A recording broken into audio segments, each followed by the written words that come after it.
Welcome to Challenge the Road. Here we have the Focus WRC and we've got Dean here to see this for the first time. What do you think? Well, it's quite incredible, to be fair, and my first impressions are it doesn't strike me like much of the original parts are still here. Well, we went round, didn't we? There's not a huge amount. Door handles? Well, no, I mean, actually, my initial sort of impressions really was it looked quite small, but it must be the stickers and the livery and all that stuff. But I mean, really, what's it really impressive is like we've got these homologation papers here. It's easier said than done. And where the cars come from. Yeah. Like this is a genuine standard Ford Focus. I'm sure it's not even a Z-Tech version. It's like the one that my grandparents used to have, driving 30 mile an hour around Canvey Island.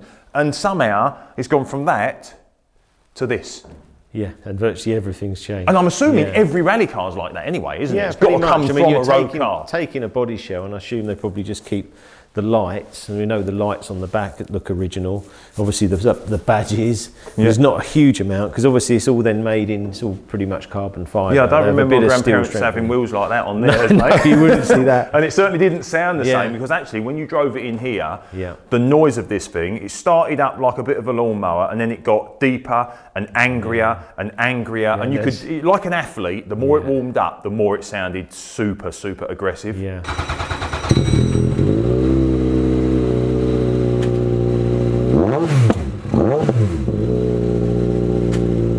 I mean, when it just runs, you hear all the gears, so it's clattery. So you said it was quite almost industrial. Yeah. And then when you hear it at higher revs, you start to get that real motorsport industrial sound.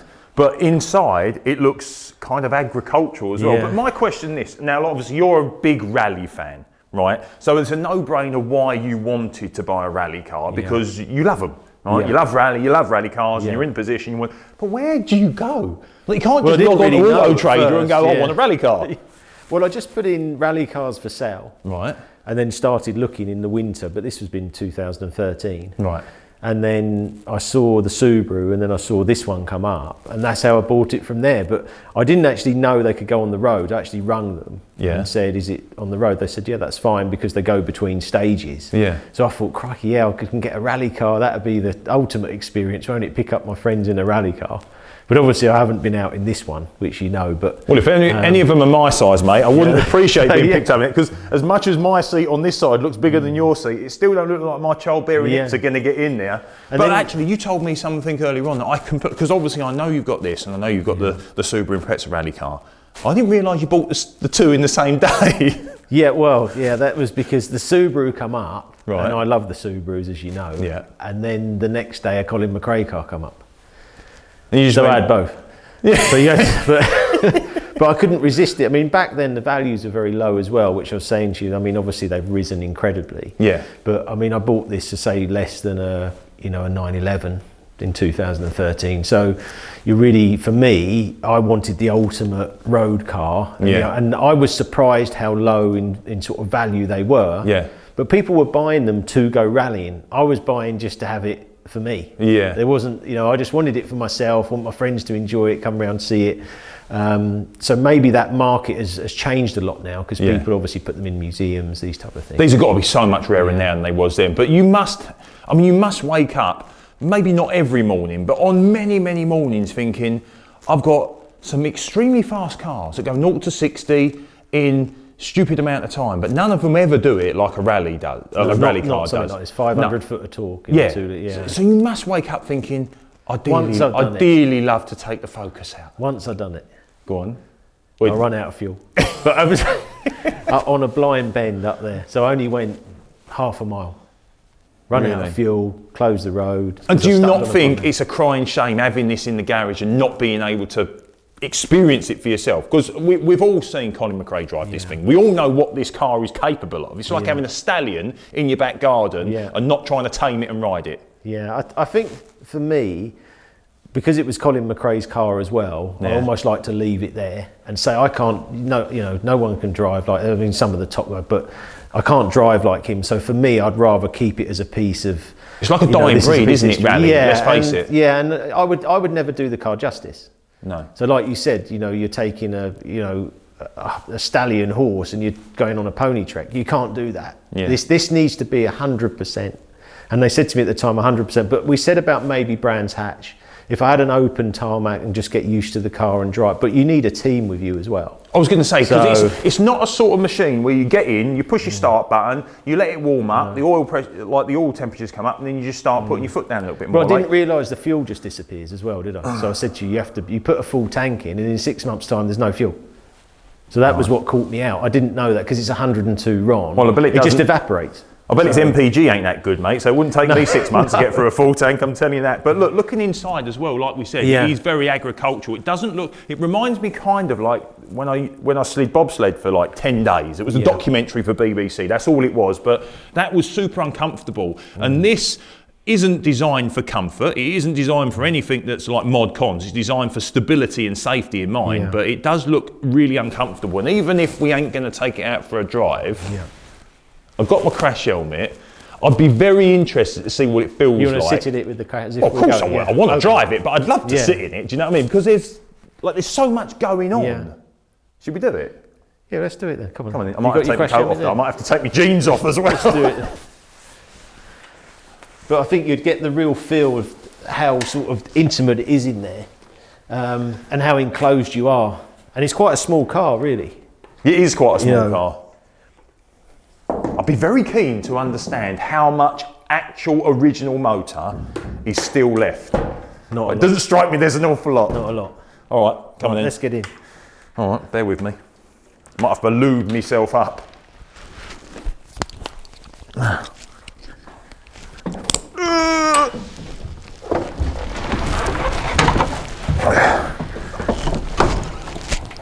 Oh yeah. Buckle up, baby. 6 left over crest, full speed, please don't crash. And did you fill up? Mate, I'll tell you what, first impression sitting in here, maybe it's because I've got my helmet on, maybe it isn't, but it is quite claustrophobic. Very claustrophobic. You know, I suppose you can't be rattling around in a rally car anyway, but it's very narrow, isn't it? Yeah. And where's the rearview mirror gone? You can't see. But you can't see any of the bonnet either. No. And most of the, when you're a co-driver, you hardly see the road. Obviously, you're just working off the pace notes. Yeah. I would have thought you'd have slightly better vision, bearing in mind that an awful lot of these races, they're going sideways round corners, inches, sometimes millimetres from huge barrel-sized rocks, and you physically, they are some of the best drivers on the planet, of course, but you physically can't see the extremities of the car at all. No. And I think, obviously it is a Focus, which is quite a small car, so you do feel really, really, enclosed. Do you know what the funny thing is? I'm laughing before I've even said it, but very little of this car actually resembles the picture that I showed you in the homologation papers. But these door handles are pathetic. Kept the door handles, and I can't believe you've got electric windows. I know. But talk me through all these buttons, because I've got a screen sat in front of me with time of the day, total remaining speed, stage time, and all that stuff, which I'm assuming is for me to give you information back whilst you're concentrating on the important stuff. You're looking at the fuel reserves if they needed to slow down. We've got fire, blower. Don't go near. And I've set the fire extinguishers off before in other rally cars. Have you? Got to be, because people come in and go, "What's that? Fire?" Boom. Yeah, well, that's all the fire extinguishers got.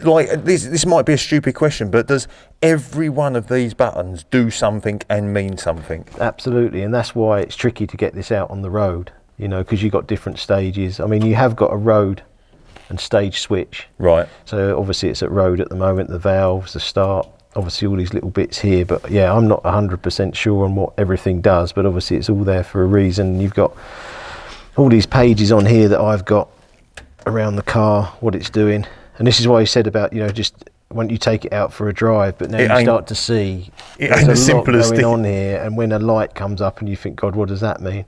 You've got obviously your little for changing gear up here, obviously a single paddle. Yeah, I noticed that. But I actually asked, I thought it was a stupid question earlier. I was like, how'd you change gear? Because I could only see one paddle, and I was thinking, where's the other one? You just push back, push forward, push forward. On there, you've got an override here. So if the paddle goes, you can use it just as a sequential there. And then you've got this handbrake here. Yeah, man. You can go. And I did try. And that's what I was saying about them starts. You would have been here like this, you hold it, and you're gone. Yeah, it's not launch control as in modern cars nowadays, is it? Push a button, just hold the brake, out. hold that, let it go. Yeah, exactly. And those pedals are so firm. Well, I said to you, it's like rock hard, isn't it, there? Yeah. And so well made as well. The quality of them. They feel really substantial on there. It's very agricultural though, isn't it? I mean, you don't get into a rally car and expect the mod cons like you do in the GT8 or anything like that, but... Well, it has got a little fan, and you have got, that's your aircon. You've got a big old vent on the top, but that wouldn't be any good to you because we'd be laying on the top if you was driving it, I bet. Mate, it is quite cool, and especially obviously donning the old helmets, it gives you a kind of an idea of what it feels like. But now I'm starting to come to terms with, it's not a Sunday morning drive, take it down the country road, smash it up to 60 as quick as possible and then bring it back, because it is technically so more difficult to get going than just a normal supercar. Well, you really need to let it run for sort of 20 minutes to get it warm, and then you need to run through the gears. That's why you see them up on the ramps where they're just running it through the gears, because you've got to get the gears warm. There's a lot to get this car right to just go out. You can't just go for a Sunday morning drive, which I have seen people say, oh yeah, just get a Subaru, rally car, and you can go down the pub and then come. Well, you could do, but if it goes wrong, it's a lot more of a headache. I've just noticed another Focus thing. Your windscreen wipers. Oh yeah, it's the same. Every now and again, it just jumps out. You pick little things and you think, "Is that a Focus?" But yeah, man. Like exterior, it's not imposing at all, because obviously you haven't got the flared arches. It only really looks slightly different because you've got the massive, great big Oz wheels, and obviously the livery as well. But when you get inside one of these, I don't know. What would you do then if you had? I mean, if you said about you want to just, why don't you just go for a drive? But how do you feel now? How intimidating? No, that's what I mean. I'm starting to get the understanding as to, like, you almost need a full-time, fully qualified rally mechanic to be able to just enjoy the car.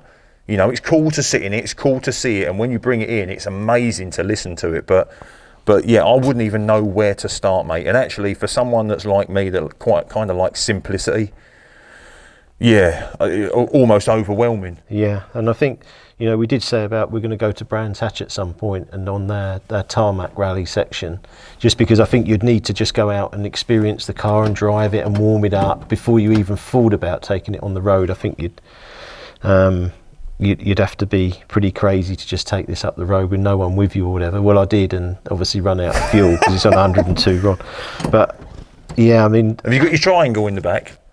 and your luminous vest? Never checked.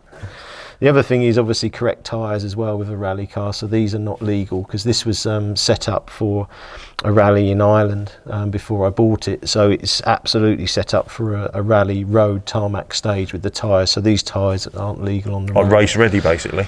So you'd need to change them. Yeah, it's like me, I wake up every morning race ready, mate. The way. I'll tell you what though, it is super confined in here, and being on the lanky side, it's quite hard to get in and out of these seats. Obviously, these are actually sort of kind of custom sized to the people that used to drive it, aren't they? Yeah. I mean, you could change the seats and that. Colin, talking to the engineers with him, he said it just had sort of one seat and didn't really change a lot. He just went and drove. Whereas Carlos Sainz had a huge amount of adjustment to make the seat. I mean, I can feel on my back now it's aching already, just in, because they're just so, I assume it's just a carbon fibre back. There's hardly any support, is there? No. But the good thing is, I guess, is, mate, if something does go wrong, you ain't moving an inch in this, are you? No. I mean, one nice thing, when you say, when I come in here and just sit in the car, if you can imagine them at a start of a rally, it's quite a nice feeling to think he was in this, driving this car. You got the co-driver next to you and you're off. And then you can obviously watch the clips on YouTube of him driving. Do you reckon they had an egg like in Cool Runnings? Zanka, you're dead. Yeah. Right, I need to get out of here, man. I'm getting all hot and sweaty and bothered. Let's get out.